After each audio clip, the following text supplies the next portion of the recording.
আপনি কিন্তু ভাত পাবেন না। আমি সেই দিন থেকে তওবা করছি, আল্লাহ যতদিন আর বেঁচে থাকবো আমি আর হুরের ওয়াজই করবো না। কারণ হুরের ওয়াজ করলে মেয়ে মানুষের মন খারাপ করে। আমরা স্বামী এত এত যত্ন করি, এত ভালোবাসি, আর এই স্বামী হুর গায়ে যদি আমার ভুলে যায়। আমি আজকে বলতেছি, মা যদি আপনি জান্নাতি নারী হন তাহলে আপনাকে হুরদের নেত্রী বানায় দিবে। ধরে করেন সুবহানাল্লাহ। কারণ আল্লাহ কোরআনে বলেছেন, লাকাদ খালাকনাল ইনসানা ফি আহসানি তাকওয়িম, মানুষকে আমি সর্বোত্তম আকৃতি দিয়ে সৃষ্টি করেছি। হুর কিন্তু মানুষ না, আপনার বউ হলো মানুষ। দুর্গন্ধটা ঠিক কিনা? জান্নাতের মধ্যে যখন আপনার বউ যাবে তখন হুরের চাইতে কোটি কোটি গুণ সুন্দরী আল্লাহ বানায় দিবে। ধরে কোন সুবহানাল্লাহ। আচ্ছা, আপনার মনে ব্যাপার হচ্ছে সুবহানাল্লাহ বলা যাবে না? লিল্লাহি তাকবীর। আল কোরআনের আলো, কোরআন হাদিস যেখানে, দুনিয়ার মুসলমান। এটা এই জন্য দিলাম যে এখন 11:30 বাজতেছে, আপনাদের এই তকবীরের কারণে একটু ঘুম টুম ক্লান্তি দূর হবে। মানে তকবীরে এত একটা পাওয়ারফুল জিনিস, বুঝলেন? গুজরাটে মোদী, বর্তমানে ভারতে মোদী নাই, উনি কিন্তু গুজরাট প্রদেশের একসময় মুখ্যমন্ত্রী ছিল। ওই সময় মুসলমান আর গুজরাটের হিন্দুরা একটা দাঙ্গা লাগছিল, আপনাদের মনে আছে কিনা? যারা শিক্ষিত লোক তারা জানবে। এই ওড়নাটা বের করে যদি বিক্রি করবার চাই, আর খরিদ্দার যদি জিজ্ঞাসা করে ওড়না কার, আমি যদি বলি আমার বইয়ের ওড়না, তাহলে খরিদ্দার মনে মনে চিন্তা করবে, যেই স্বামী বইয়ের জিনিস বেচা খায় এই স্বামী হলো দুর্বল স্বামী। কথা বুঝলেন না? যেই স্বামীরা বইয়ের জিনিস বেচা খায় এরা কি স্বামী? ভাত খায় আর বারবার বইয়ের গলার দিকে তাকায়, ভাত খায় আর গলার দিকে তাকায়। তো বউ ব্লাউজের বোতাম খুলে দিছে, দেখো কি দেখতে হয়, ইনকা তাকাও কেন? স্বামী বলতেছে হতে হচ্ছে না রে, হতে হচ্ছে না। বউ কয় কি হচ্ছে না? আমার জমির ধারে এক জমিবার আছে, 80,000 টাকা দাম, আমার 60,000 টাকা আছে, 20,000 টাকার জন্য এই জমি হাত ছাড়া হয়ে গেল। বউ বলতেছে ইন্নাল্লাহা মা'আস সাবিরিন, ধৈর্য ধরেন, এবার হয়নি সামনে বার হবি। স্বামী রাগ করে কয় তোর বাপের জমি, আমার জন্য 1 বছর থবি। বউ কয় আমার উপর রাগ করেন? রাগ করি না রে, এই যে বিয়ের সময় তোর বাপ যে মালা দিছে, যেই মালা গলার দিয়ে আমাকে ভাত খাওয়াস, এই মালা খালি সোনার মালা, এর কোন সাইজ আছে? 1 ভরি সোনার মালা আমাকে দে। এই মুসলমানের বাচ্চা ভাত সামনে নিয়ে বলতেছি আগামী বছর এই সময় তো 2 ভরি সোনার নতুন মালা বানিয়ে দে মোরে। এমন চাটি মারছে, চাটির ছোটে বউ মালা খুলে দিছে, ওই মালা বেছে জমি লিছে। মেয়েরা কিন্তু সব হিসাব না তুলে কত হিসাব থই। 1 বছর পরে স্বামী বলতেছে কে গো, তুমি তো গত বছর মালা বেছে জমি নিলে, 1 বছর চলে গেল, আমার মালার খবর কি? স্বামী বলতেছে তুই বদরুল শরীফের ওয়াজ শুনিস নি? বউ কই বদরুল শরীফ আবার কি ওয়াজ করছে? বদরুল বিক্রি করতে চারিদিক থেকে খরিদ্দার এসে বলতেছে আপনি না শিক্ষামন্ত্রী, কবে থেকে এই ব্যবসা শুরু করলেন? একজন খরিদ্দার কানে কানে বলে আলী ভাই, বাজার খুবই খারাপ জিনিস, মসজিদ হলো ভালো জায়গা। আপনার বলেন তো মসজিদ ভালো না বাজার ভালো? আপনাকে কোন জায়গা ভালো লাগে? মসজিদ। 4 মিনিট আগে মসজিদে ঢুকলে 5 বার ঘড়ি থাকে, 4 মিনিট আগে মসজিদে ঢুকছে ওই 5 বার ঘড়ি দেখতেছে। মুই দেখতেছে পাশে করতে, ভাই আর কয় মিনিটে? এখনো 3 মিনিট। আজ ঘড়ি লড়তেছে না রে, আজ ঘড়ি লড়তেছে না। আর ঘোড়াধাপ বাজারের যে ঘন্টার পর ঘন্টা চা স্টলে বসে আছে, একবার ঘড়ি দেখে না। আল্লাহুম্মা আফতাহলি আবওয়াব রাহমাতিক, এই দোয়া পড়ে মসজিদ ঢোকা মানে আপনি ঢোকেন নাই, আল্লাহ আপনাকে রহমতের দরজা দিয়ে রহমতের সাগরে ঢুকাইছে। জোরে গান কথা ঠিক না? হ্যাঁ। জামিলা দরজায় কান্না শুরু করে দিলেন। ফাতেমা বলে জামিলা কান্দো কেন? বলে কান্দার কারণ হলো আমার সারা জীবনের সাধনা নবীর মেয়ে ফাতেমাকে আমি এক নজর দেখতে চাই। ফাতেমা বলতেছে দরজা খুললেই দেখা হবে, তাহলে কান্দার কি দরকার? জামিলা বলতেছে দরজা কেমনি খুলবো, আমার স্বামী বাড়িতে নাই, আর স্বামী কাঠ বিক্রি করতে গেছে বাজারে, স্বামীর হুকুম ছাড়া ফাতেমার জন্য দরজা খুলতে আমি জামিলা বড় ভয় পাই। যেই মাত্র কইছে স্বামীর হুকুম ছাড়া ফাতেমার জন্য দরজা খুলতে আমি জামিলা বড় ভয় পাই, ফাতেমা 2 ধাপ পিছনে আছে, 2 ধাপ পিছনে আছে। সর্বনাশ! একটা মেয়ে মানুষের জন্য আর একটা মেয়ে দরজা খুলবে, তাও আবার স্বামীর হুকুম লাগবে। মনোযোগ তো শোনেন। একটা ফগুনি ভিক্ষা করে বেড়াচ্ছে, মা সারটা ভিক্ষা দে, কোনোদিন কয় না বাবা সারটা ভিক্ষা দে, কোনোদিন মা সারটা ভিক্ষা দে। মা দরজা খুলে দিছে, ওই ঘরের মধ্যে যায়, বাড়ির মধ্যে যায়, দেখে মোটর সাইকেল কোন জায়গা তুলছে, কি কোন জায়গা তুলছে, এই সারা ফগুনি সব দেখছে। দেখে কাছে মোটর সাইকেল ওই ধারে থাকে, ওই ধারে থাকে, পাওয়ার টিলা সব পথে। পর 2 দিন পর ছুটি হয়ে গেছে। এখন দেখো অধিকাংশ চোরের সাথে ফগুনির লাইন আছে। কথা কন না কেন, কথা কন না কেন লাগে? নবীর শিক্ষা, করোনা ভিক্ষা, মেহনত করো সবে। সামান্য কিছু হলে কতগুলো ফগুনি স্বামী পায়, তালাক দে মরো, তালাক দে, ভিক্ষা করে খাবো। মরিটার কথা ভিক্ষা না, তালাক দে ভিক্ষা করে। শুধুমাত্র অসহায় ছাড়া, অন্ধ ছাড়া, বৃদ্ধ ছাড়া, তাদেরকে ছাড়া অন্য কাউকে ভিক্ষা দেওয়া যাবে? কথা বলেন না কেন? ভিক্ষা দেওয়া যাবে? যাবে না। পাইকারে হারে সবাইকে ভিক্ষা দেওয়া যাবে না ভাইদা। একটু মনোযোগ দিয়ে কথাগুলো শুনতে হবে। আমি ওয়ামিলুস সালিহাত, তারপর আসতেছে ওয়াতাওয়াসাউ বিল হক ওয়াতাওয়াসাউ বিস সবর। আপনারা কি বিরক্ত হচ্ছেন?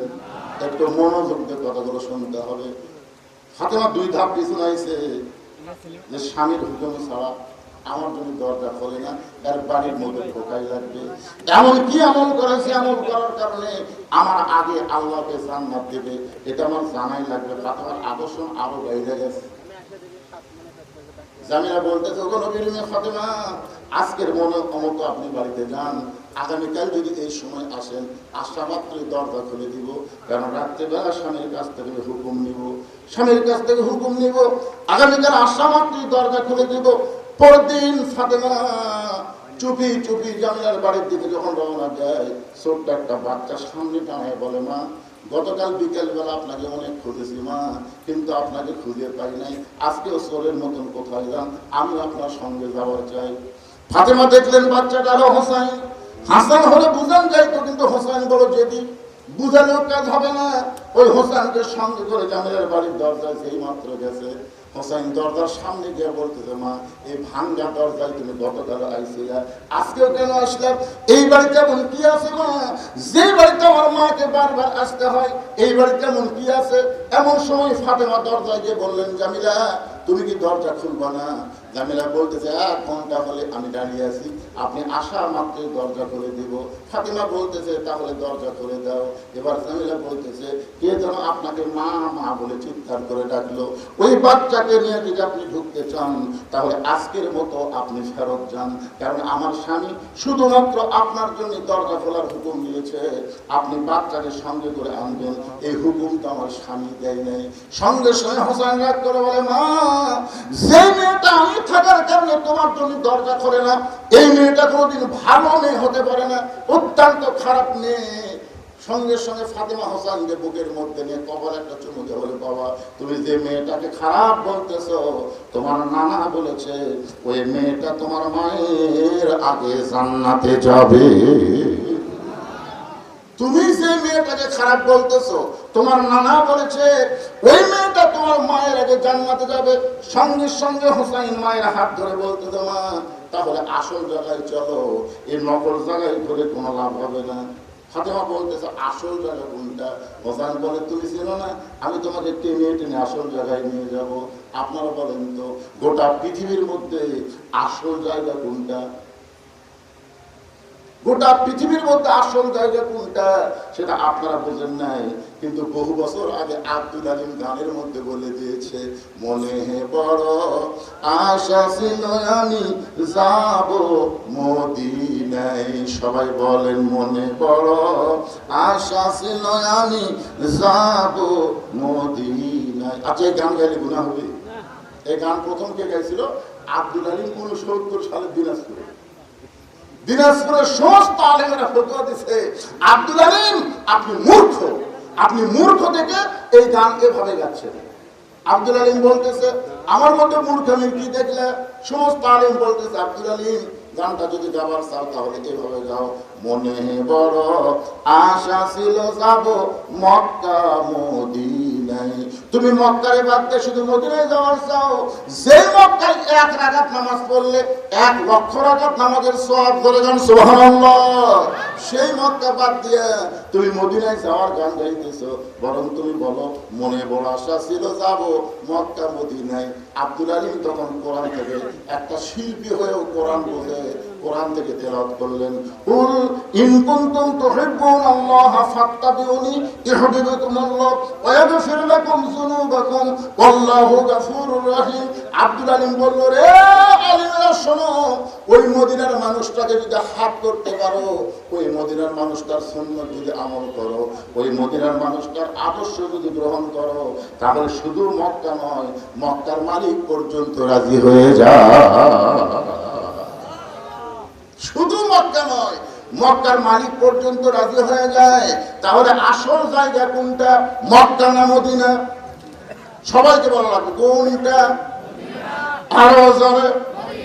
আচ্ছা, আপনাদের যদি সরকার একটা টিকিট দেয়, বলতেছে দুটো টিকিট আছে, একটা মক্কা যাওয়ার টিকিট, যারা মক্কায় যাবি তারা মদিনায় যাওয়া পারবি না, আরেকটা টিকিট হলো যারা মদিনায় যাবি তারা মক্কা যাওয়া পারবি না।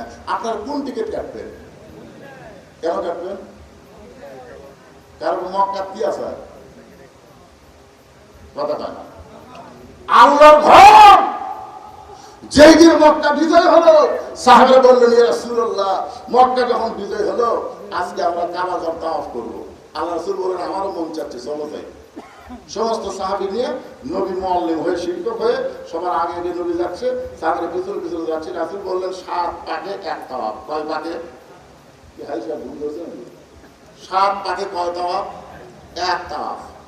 তো এখন 7 পাক না দিলে কিন্তু তাওয়াফ হবে না। তো আল্লাহ রাসূল 4 পাক দেওয়ার পরই ব্রেক করলেন। তো নবী যখন ব্রেক করলেন, সাহাবীরাও ব্রেক। সাহাবীরা বললেন, ইয়া রাসূলুল্লাহ, ওমর ফারুক একটু সাহস বেশি, হুজুর 7 পাকে এক তাওয়াফ দেওয়া, তা আপনি 4 পাকে থামলেন কেন? আল্লাহ রাসূল বললেন, আমরা যে কাবাকে তাওয়াফ করতেছি, সে কাবার ঘরের খবর কি? দরজা যখন আসে তাহলে খবর নেওয়ারও ব্যবস্থা আছে, যখন আসে না, কথা আছে না নাই? তো সাহাবী বললেন, ঠিকই তো তাই। আল্লাহ রাসূল কাবা ঘরের দরজা খুলে দেখে 360টা মূর্তি। ওমর ফারুক বললেন, এতদিন মদিনা থেকে এই কাবার দিকে মুখ করে নামাজ পড়ছি, যে কাবার মধ্যে 360টা মূর্তি। আল্লাহ রাসূল বলে, ওমর তুমি কি বলতে চাও? ওমর বলতেছে, আল্লাহর ঘরের মধ্যে তারা মূর্তি ঢুকালো কেমনে? রাসূল বললেন, ওমর, কাবার কোনো পাওয়ার নাই। মসজিদের ইমাম যদি এসে নামাজ পড়ে তালা না দিয়ে বাড়িতে যায়, আর ফজরে আজান দিবার এসে দেখে মাইক নেই, আপনার বলেন দোষ কার হবে? কথা কয় না, দোষ কার হবে? ঘর কার? তো আল্লাহর ঘর, আল্লাহ সাইজ করবে, মুয়াজ্জিনের উপর দায়িত্ব দেয়। কাবার কোনো দাম নেই যদি কাবার আশেপাশে মুসলমান না থাকে। ধরে যান, ঠিক কি না? মসজিদের কোনো দাম থাকবে না যদি মসজিদে মুসল্লি না যায়। আমি আক্কেলপুর ওয়াজ করতে যাওয়ার সময়, আসরের নামাজের সময় রাস্তার পাশে একটা মসজিদ, আসরের নামাজ পড়ার জন্য মসজিদে ঢুকলাম, গোটা মসজিদ টাইলস করা, সেই টাইলস 32x32, কিন্তু লোকদের দেখে ধুলে। আমি মুয়াজ্জিনকে বললাম, কে রে ভাই, ধুলে কেন? ঝাড় দাও না। হুজুর আজান দিয়ে আকামত দেয়, কেউ আসে না, তো খামাকে ঝাড় দিতে হবে। এই দেখেন, আমি যেটি নামাজ পড়ি এটি পরিষ্কার। আমি নামাজ পড়ি গাঁচার দিয়ে বাড়ি বাড়ি আল্লাহ পাবে। তার যে আপনি যখন আসছেন আপনার তুমি পরিষ্কার করে দিচ্ছি, হুজুর তাহলে ঝাড় দেও না। না হুজুর, শুধু জুম্মার দিন ঝাড় দিই, শুধু নামাজের দিন ঝাড় দিই। আমাদের এলাকার লোকেরা মনে করে জুম্মার দিন হলো নামাজের দিন। মনে আছে চাচার কথা, মনে আছে না ভুলে গেছে? সব মনে থাকবে। আগামী সোমবার গাছদার বাড়ি চাচার দেওয়া একটা খেলা হবে। ধরে কারণ কি হবে? একটা খেলা। শুধু জুম্মার নামাজ পড়ে 5 ওয়াক্ত পড়ে না। একটু মনোযোগ দেন। হুসাইন মায়ের হাত ধরে টেনে টেনে নিয়ে আসছে আল্লাহর নবীর কাছে। আল্লাহর নবীর কাছে এসেছে। ফাতিমা জোড়হাত করে বলতেছে, বাবা আমার কোনো দোষ নাই, আমি প্রথম দিন গেছি, স্বামীর হুকুম নাই দিলে জানিরা দরজা খোলে নাই। আমি দ্বিতীয় দিন গেছি, এই হোসেন সঙ্গে থাকার কারণে দরজা খোলে নাই। আমি আরো 10 দিন যাব কোন আমলের কারণে, আমার আগে আল্লাহ জামিলাকে জান্নাত দিবে, আমি জানবই জানবো, কিন্তু এই হোসেন আমার সর্বনাশ করছে। হাত ধরে আপনার কাছে নিয়ে আইছে। সঙ্গে সঙ্গে হোসেন দৌড়ে গিয়ে নানার হাত ধরে বলে, নানা তোমার কাছে আমার প্রশ্ন হলো, তোমার মা বড় না আমার মা বড়? তুমি সত্যি করে বলো না, না তোমার মা বড় না আমার মা বড়? নবীর চোখে পানি আসে, কান্দার বলে হোসাইন রে, আমার মা আমিনা জান্নাত পাবে কি পাবে না তার কোনো গ্যারান্টি নাই। আব্দুল বা ফাতেমাকে আল্লাহ জান্নাতি নারীদের নেত্রী বানাইছে। হোসাইন বলতেছে, যদি তুমি এটা জানতে তাহলে সাধারণ একটা কাঠুরের বইয়ের দরজায় আমার মাকে যাবার বলতে না। এটা যদি তুমি জানতে না, আমার মাকে কাঠুরের বইয়ের দরজায় তুমি পাঠাইতে না। কোন আমলের কারণে আপনি কিন্তু ভাত পাবেন না। আমি সেই দিন থেকে তওবা করছি, আল্লাহ যতদিন আর বেঁচে থাকবো আমি আর হুরের ওয়াজই করবো না। কারণ হুরের ওয়াজ করলে মেয়ে মানুষের মন খারাপ করে। আমরা স্বামী এত যত্ন করি, এত ভালোবাসি, আর এই স্বামী হুর গায়ে যদি আমার ভুলে যায়। আমি আজকে বলতেছি, মা যদি আপনি জান্নাতি নারী হন তাহলে আপনাকে হুরদের নেত্রী বানায় দিবে। ধরে করেন সুবহানাল্লাহ। কারণ আল্লাহ কোরআনে বলেছেন, লাকাদ খালাকনাল ইনসানা ফি আহসানি তাকওয়িম, মানুষকে আমি সর্বোত্তম আকৃতি দিয়ে সৃষ্টি করেছি। হুর কিন্তু মানুষ না, আপনার বউ হলো মানুষ। দুর্গন্ধটা ঠিক কিনা? জান্নাতের মধ্যে যখন আপনার বউ যাবে তখন হুরের চাইতে কোটি কোটি গুণ সুন্দরী আল্লাহ বানায় দিবে। ধরে কোন সুবহানাল্লাহ। আচ্ছা, আপনার মনে ব্যাপার হচ্ছে সুবহানাল্লাহ বলা যাবে না? লিল্লাহি তাকবীর। আল কোরআনের আলো, কোরআন হাদিস যেখানে, দুনিয়ার মুসলমান। এটা এই জন্য দিলাম যে এখন 11:30 বাজতেছে, আপনাদের এই তকবীরের কারণে একটু ঘুম টুম ক্লান্তি দূর হবে। মানে তকবীরে এত একটা পাওয়ারফুল জিনিস, বুঝলেন? গুজরাটে মোদি, বর্তমানে ভারতে মোদি নাই, উনি কিন্তু গুজরাট প্রদেশের একসময় মুখ্যমন্ত্রী ছিল। ওই সময় মুসলমান গুজরাটের হিন্দুরা একটা দাঙ্গা লাগছিল, আপনাদের মনে আছে কিনা? যারা শিক্ষিত লোক তারা জানবে। হাজার হাজার মুসলমানকে এই মোদি বসায় মারছিল। তখন মুসলমান আন্দোলন শুরু করে দিল, মারে যখন ফেলে দিচ্ছে তাহলে বাইক থেকে লাভ নেই। সব মুসলমানেরা জীবন দেওয়ার জন্য রাস্তাতে সে তকবীর দেওয়া শুরু করলো, লিল্লাহি তাকবীর, আল্লাহু আকবার। একটা হিন্দু মেয়ে 3 দিন হলে বাচ্চা হচ্ছে না, খালি গড়ায় আর কাঁদে, বাচ্চা হয় না। তখন বাপ মা চিন্তা করতেছে, এক সিজার না করলে বাচ্চা হবে না। সিজার করার জন্য অ্যাম্বুলেন্স করে হাসপাতাল নিয়ে যাচ্ছে, এরই মধ্যে মুসলমানকে মিছিল। একজন মুসলমান যেই কইছে লিল্লাহি তাকবীর, সমস্ত মুসলমান আল্লাহু আকবার যখন কইছে, ওই যে অ্যাম্বুলেন্সের মধ্যে হিন্দু মেয়ে ছিল, ওই এরকম ফাঁকি দিছে, ওই তকবীরের সুরে এরকম ফাঁকি দিছে, চেল্লত করে বাচ্চা বের হয়ে গেছে। বাপ মা কই কেরি 3 দিন হলে ভগবান ভগবান করে কান্দি, বাচ্চা হয় না। আর মুসলমানের তকবীরে বাচ্চা বের হলো, তাহলে তো আমাদের ভগবানের কোনো দাম নাই। অ্যাম্বুলেন্স ঘুরে বাড়িতে গেছে। 2 মাস পর সাংবাদিক সম্মেলন করে গোটা পরিবারের সমস্ত হিন্দু, জামিলা ফাতেমার আগে জান্নাতে যাবে, এইটা আমি তোমাকে নিষেধ করেছিলাম, আজকে বলার হুকুম দিয়ে দিলাম। আলী বলতেছে, হুজুর আপনি কিন্তু নিষেধ করেছিলেন। রাসূল বলতেছে, আনা মাদিনাতুল ইলমে ওয়া আলিও বাবুহা, আমি হচ্ছে এলেমের শহর আর তুমি হচ্ছে তার দরওয়াজা। এবার হযরত আলী বলতেছে, ফাতেমা কোন আমলের কারণে জামিলা তোমার আগে জান্নাতে যাবে, তুমি কি শুনবার চাও? ফাতেমা বলতেছে, শুনবার চাই মানে আমাকে জানতেই হবে। আলী বলতেছেন, তাহলে ধৈর্য ধারণ করো। একজন মেয়ের প্রশংসা আর একজন মেয়ের কাছে করা বড় কঠিন। একজন মেয়ের প্রশংসা আর একজন মেয়ের কাছে করা, এরকে কি হলো রে? এ পুষ্কার, এত রাত্রে তোরা কুড়ি যাবো কত? এই 11:30 সময় এরাতে 2-3 জন একসাথে যাচ্ছে, একে নিয়ত কি? আরে ভাই খেয়াল করে দেখেন, আরে কার সন্তান? আপনি বাবা হিসেবে আফসোস করেন, রাত 11:30 সময় আপনার বাচ্চার কুড়ি যাবে। এরাই তো কিশোর গ্যাং হবে, জোরে কোন কথা ঠিক কিনা? এরাই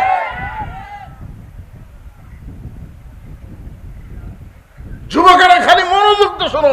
সোমবার দিন চাচা যাবি ভাইস্তার বাড়ি দাওয়াত খাবা, শুক্রবারের ফজিলত কি আজকেই বুঝা পাবে। আমার মা বোনদের জন্য বলতেছি, আমার মায়েরা ভালো হওয়ার দরকার আছে না নাই? জোরে কোন আছে না নাই? আলী বলতেছেন, ফাতেমা তোমার কি মনে আছে একদিন দুপুরবেলা তুমি কাঁদতে কাঁদতে আমার সামনে, আমি আইলে বললাম, ফাতেমা কান্দো কেন? বলে, কান্দার কারণ হলো আমার হাসান হোসাইন না খাইয়া ঘুমায় গেছে। ঘুম থেকে চেতন পায়ে খাবার চাবে, কিন্তু গোটা বাড়ি খুঁজে দেখলাম কোনো খাবার নাই। ওগো স্বামী, আমি খোঁজতে দেখলাম আপনার একটা টাকাও নেই। তাহলে আমার হাসান হোসেন ক্ষুধার জ্বালায় ঘুমিয়ে গেছে, এখন ঘুম থেকে উঠে যদি খাবার চাই আমি কি করব? এই জন্য একটা ওন্না এনে আপনার হাতে দিলাম, এই ওন্নাটা বিক্রি করে যেই টাকা হবে সেই টাকা দিয়ে আপনি খাবার নিয়ে আসবেন। আলী বলতেছেন, ফাতেমা, তোমার ওন্নাটা আমি জামার পকেটের মধ্যে ঢুকাই ফেললাম, কারণ আমার মনের মধ্যে সন্দেহ হলো এই ওন্নাটা বের করে যদি বিক্রি করবার চাই, আর খরিদ্দার যদি জিজ্ঞাসা করে ওন্না কার, আমি যদি বলি আমার বইয়ের ওন্না, তাহলে খরিদ্দার মনে মনে চিন্তা করবে যেই স্বামী বইয়ের জিনিস বেচা খায় এই স্বামী হলো দুর্বল স্বামী। কথা বুঝলেন না? যেই স্বামীরা বইয়ের জিনিস বেচা খায় এরা কি স্বামী? ভাত খায় আর বারবার বইয়ের গলার দিকে তাকায়, ভাত খায় আর গলার দিকে তাকায়। তো বউ ব্লাউজের বোতাম খুলে দিছে, দেখো কি দেখতে হয়, ইনকা তাকাও কেন? স্বামী বলতেছে হতে হচ্ছে না রে, হতে হচ্ছে না। বউ কয় কি হচ্ছে না? আমার জমির ধারে এক জমিবার আছে, ৮০,০০০ টাকা দাম, আমার ৬০,০০০ টাকা আছে, ২০,০০০ টাকার জন্য এই জমি হাত ছাড়া হয়ে গেল। বউ বলতেছে ইন্নাল্লাহ মা সাবিরিন, ধৈর্য ধরেন, এবার হয়নি সামনেবার হবি। স্বামী রাগ করে কয় তোর বাপের জমি, আমার জন্য ১ বছর থবি।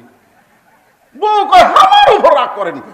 রাগ করি না রে, এই যে বিয়ের সময় তোর বাপ যে মালা দিছে, যেই মালা গলার দিয়ে আমার ভাত খাওয়াস, এই মালা খালি সোনার মালা, এর কোন সাইজ আছে? 1 ভরি সোনার মালা আমাকে দে, এই মুসলমানের বাচ্চা ভাত সামনে নিয়ে বলতেছি আগামী বছর এই সময় তো 2 ভরি সোনার নতুন মালা বানিয়ে দেবো রে। এমন চাটি মারছে, চাটির ছোটে বউ মালা খুলে দিছে, ওই মালা বেছে জমি লিছে। মেয়েরা কিন্তু সব হিসাব না তুলে কত হিসাব থই।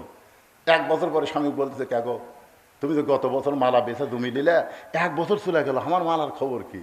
স্বামী বলতেছে তুই বদরুল রশিদের ওয়াজ শুনিস নি? বউ কই বদরুল রশিদ আবার কি ওয়াজ করছে? বদরুল রশিদ ওয়াজ করছে মেয়েরা কেবলমাত্র এক ব্যক্তির জন্য সাজতে পারবে, সেই ব্যক্তি হলো তার স্বামী, স্বামী ছাড়া অন্য কারোর জন্য মালা গলার দেওয়া জায়েজ নেই। তাহলে আমি স্বামী, আমার জন্যই তো তুই গলা মালা দেবো, তা আমার যদি মালা ছাড়াই ভালো লাগে তাহলে মালার কি দরকার রে? ভালোবাসা হলো অন্তরে, জোরে কর কথা ঠিক কিনা? বউ কয় হাই রে সিটার রে। এরকম কতগুলো স্বামী আছে না নাই? বইয়ের জিনিস বেচা খায়, জোরে কোন কার জিনিস?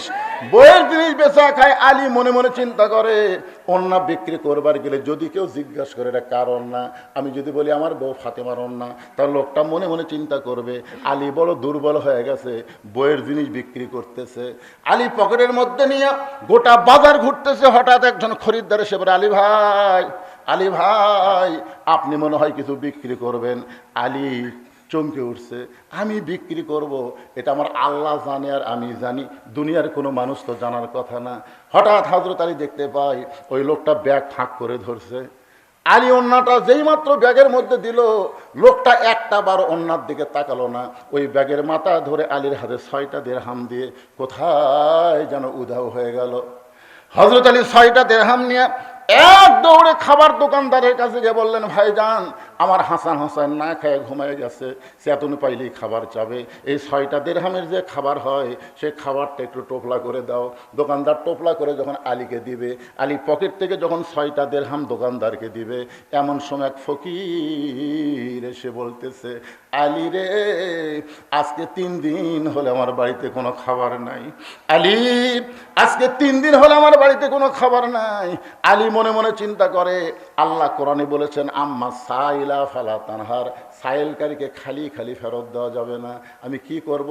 আমার 1টা দিরহাম ফকিরকে দান করব আর 5টা দিরহাম নিয়ে হাসান হোসেনের খাবার নিয়ে যাব। এই মনে করে ফকিরকে যখন 1টা দিরহাম দান করতে চাই, এমন সময় আল্লাহর কোরআন বলতেছে, ওমা তুনফিকু মিন শাইইন ফি সাবিলিল্লাহি ওয়াফা ইলাইকুম ওয়া আনতুম লা তুজলামুন।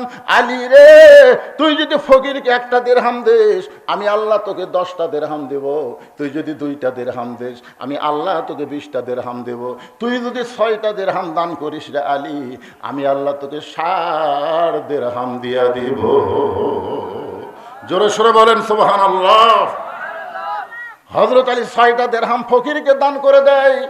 এখন দোকানদার বলতেছে, আলী ভাই, এই যে খাবার টোপলা করলাম, টোপলার খবর কি?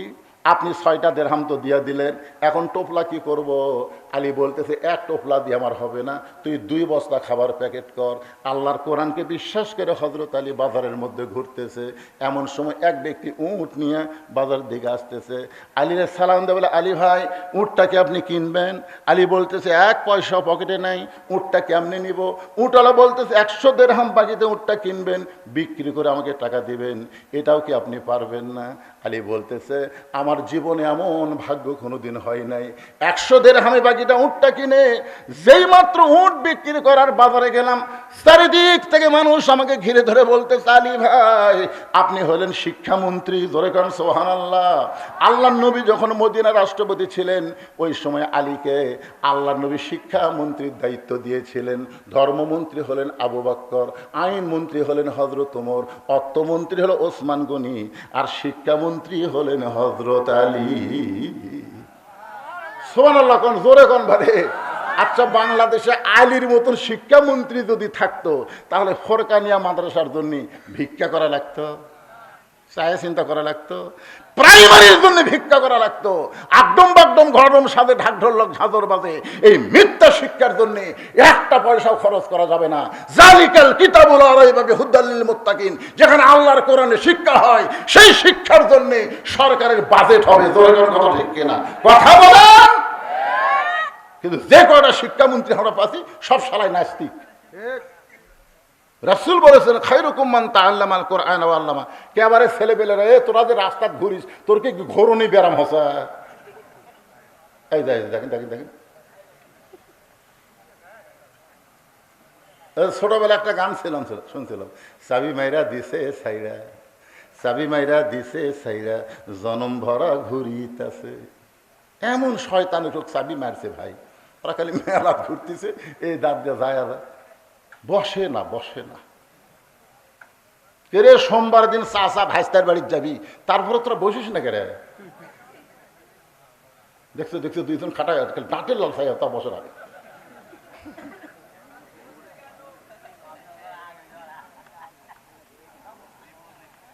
আপনার কি রাগ করতেছেন ভাইজান? যে কয়েকজন লোক বসে কিভাবে শুনতেছে, আর ওরা পাগলা লাল ঘুরতেছে।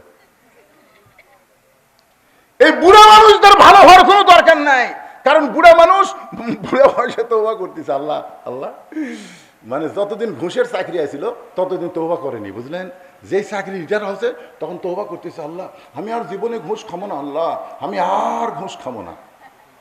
আপনার বলেন, তা আল্লাহর দোয়া কবুল করবে? কেন কবুল করবি না? তুই যতদিন ঘুষ খাসু ততদিন তুই তওবা করিসনি, এখন আর তোর চাকরি নাই। এই বুড়াগুলা, এই ভাঙ্গা চূড়াগুলা যতই কান্দুক আল্লাহ কবুল করবি না। এই জুয়ানগুলার দরকার আছে। জোরে কথা ঠিক কথা কর না কেন ভাই যান?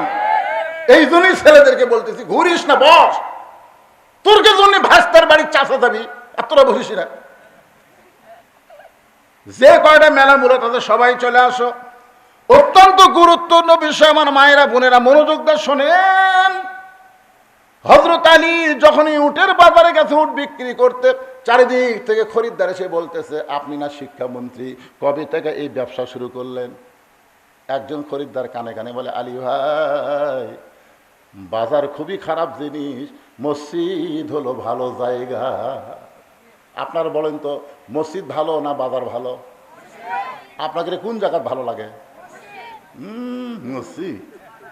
4 মিনিট আগে মসজিদে ঢুকলে 5 বার ঘড়ি থাকে, 4 মিনিট আগে মসজিদে ঢুকছে, ওই 5 বার ঘড়ি দেখতেছে।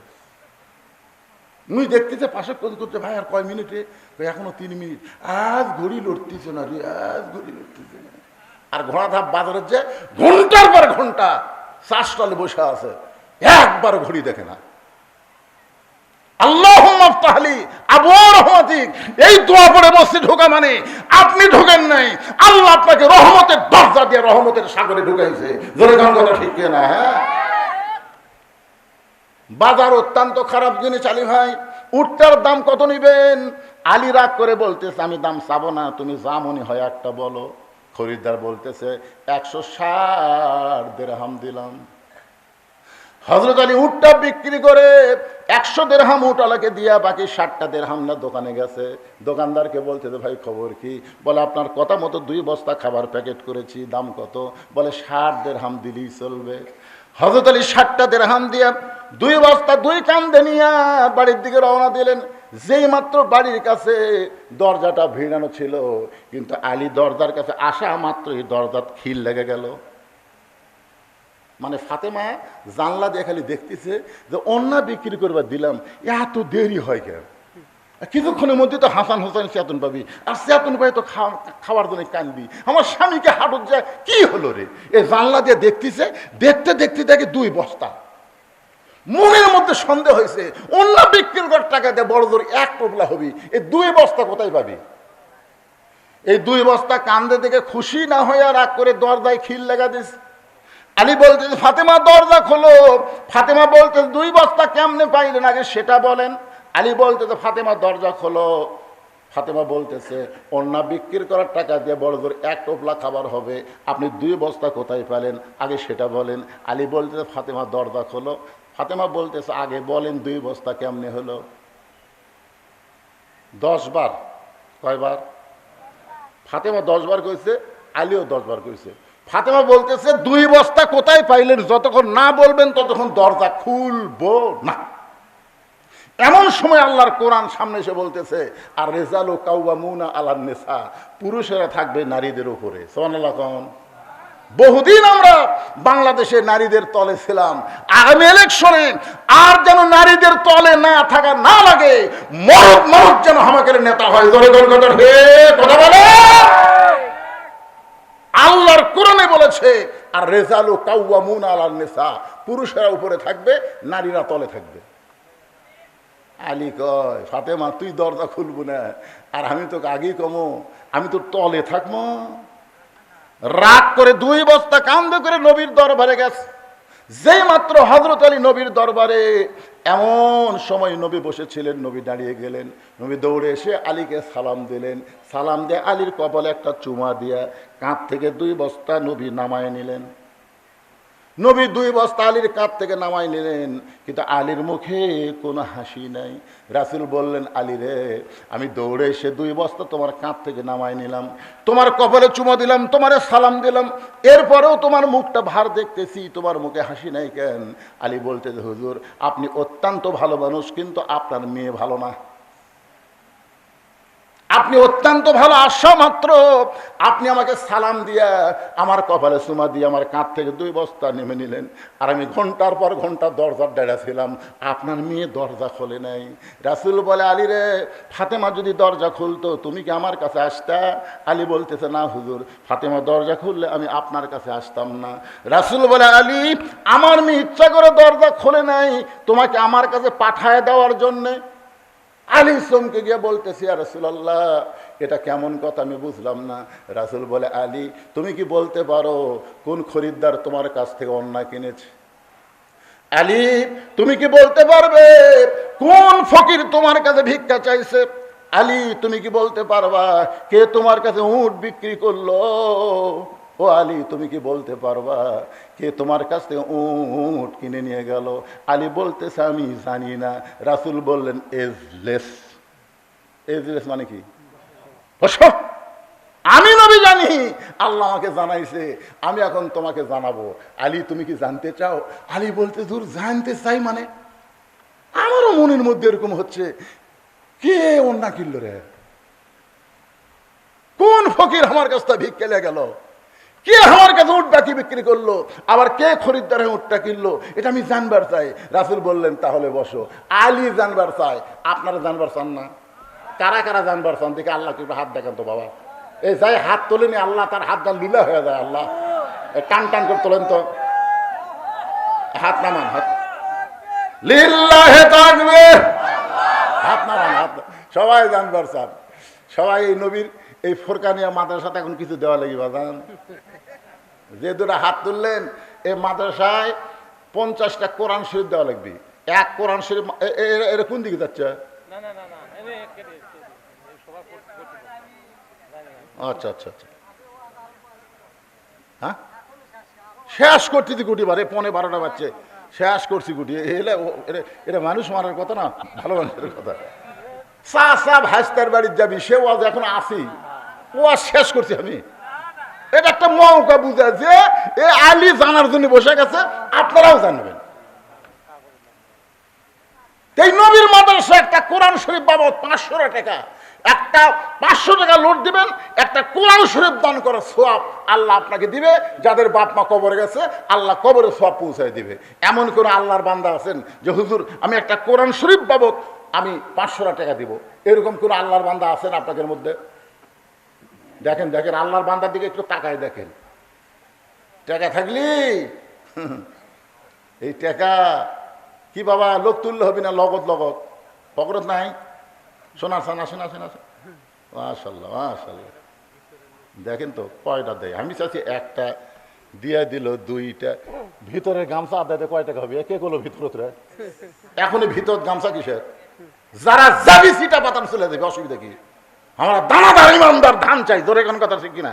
সিটা পাতানের দরকার নাই, আদায় মানে বাতাস দেওয়া, বাতাস দিলে সিটা পাতান উড়ে দেবে, বুঝলেন না? সিটা পাতান কি বাতাস দিলে ধানের মধ্যে থাকে? এ কথা কোন থাকে? তো এখন আদায় হচ্ছে, এখন সিটা পাতানো তারা কবি আমরা চলে যাই। এই টাকা আপনার কাছে আছে, মাশাল্লাহ, ওটাই হবে মাশাল্লাহ। আল্লাহ তোমার এক বান্দা দুইটা কোরআন বাবদ 1000 টাকা দিছে, আর একজন কোরআন শরীফ বাবদ 500, আবার বাড়তি 10 টাকা দান করেছে, 510 টাকা। আর একজন মুরব্বী বলে হুজুর আমার কাছে 200 আছে, 200 টাকায় দান করলো তোমার নবীর ফোরকানিয়া মাদ্রাসার জন্য, আল্লাহ কবুল করো।